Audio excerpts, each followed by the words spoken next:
Welcome to OffGrid Outdoors. This channel is all about building, improving, and enjoying life in the outdoors.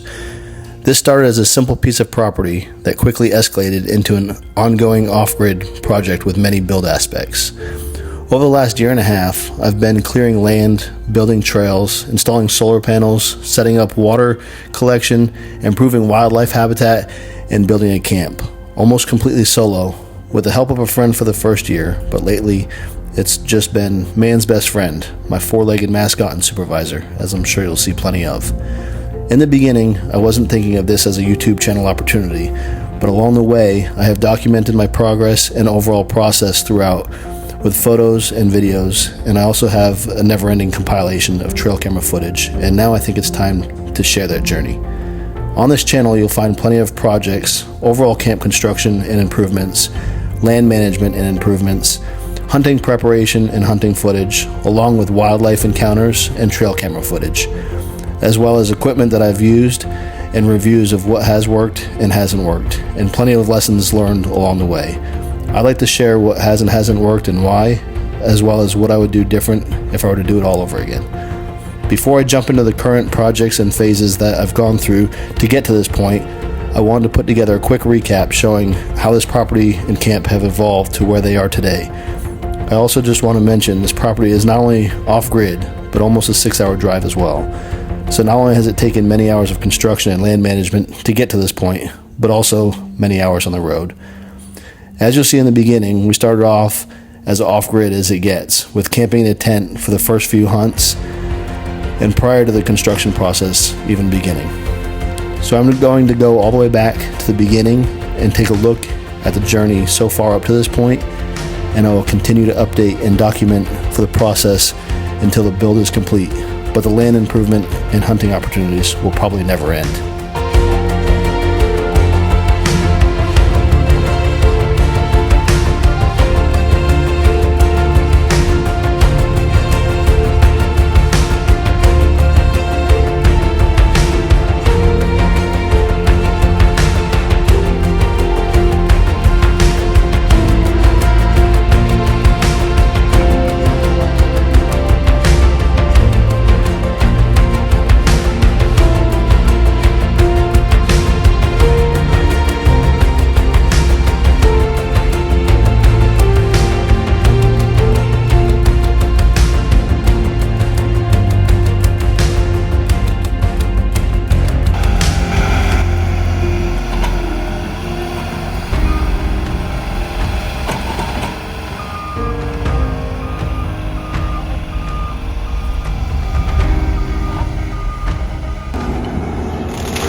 If you made it this far, thank you for watching and being a part of this journey. There's a lot more projects and improvements and adventures ahead. If you enjoyed this video and look forward to do-it-yourself type of content, please consider subscribing. And remember, build, hunt, improve, and repeat is the motto. And I'll see you on the next one.